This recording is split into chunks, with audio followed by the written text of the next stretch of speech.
Hi, today is December 17th, 2025, and you know what, Roger told me once that, when I start these poems and he watched the videos, he would say hi back, and one time I tripped him up by saying hello. Now I can say hello all I want, I guess.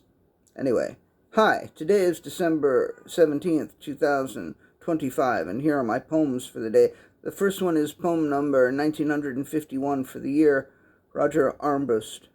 You reached out your hand in support before we had ever met, something I would never forget, something I didn't know I needed. And we had many fine lunches served to us by Caroline at the Quantum Leap back when it was on 3rd before it moved to Thompson, and now it's God knows where, as are you, my friend. We like to speak as if when we go someplace, and maybe we do. But we don't know. But if it's true, and we do go somewhere, I hope you're in a place as beautiful as you. Poem number 1952, Grief. Sometimes grief has to wait until one has a moment to breathe. Then you can grieve. I feel it now, finally, the loss of a great friend. There is sadness and frustration. Many times I considered flying down south to see him, but I didn't, so there is a bit of anger, too. There is a lot to work through, but at least I finally have some time to work through it. Poem number 1953, Anger.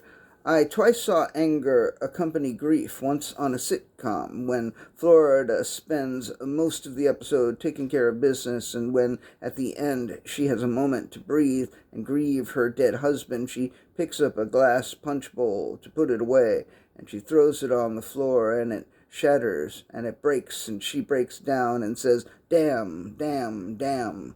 And there was that time when my father's father died, and then my father died, and my father's mother said to me with 10 times the anger I had ever seen in anyone, "I could forgive God for taking your grandfather, but not for taking your father." Both of these moments, one fictitious and one very real, made huge and unforgettable impressions on me. The anger that sometimes accompanies grief is some of the angriest anger I have ever encountered. Poem number 1954, Words.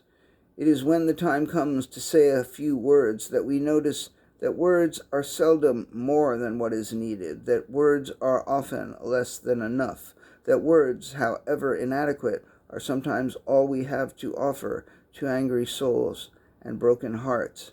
And the last poem of the day, it's a haiku, poem 1955, Inadequacy. Yes, it's a cop-out to say words can never say, but it's also true. All right, thank you, that's it. I appreciate you. Goodbye, Roger.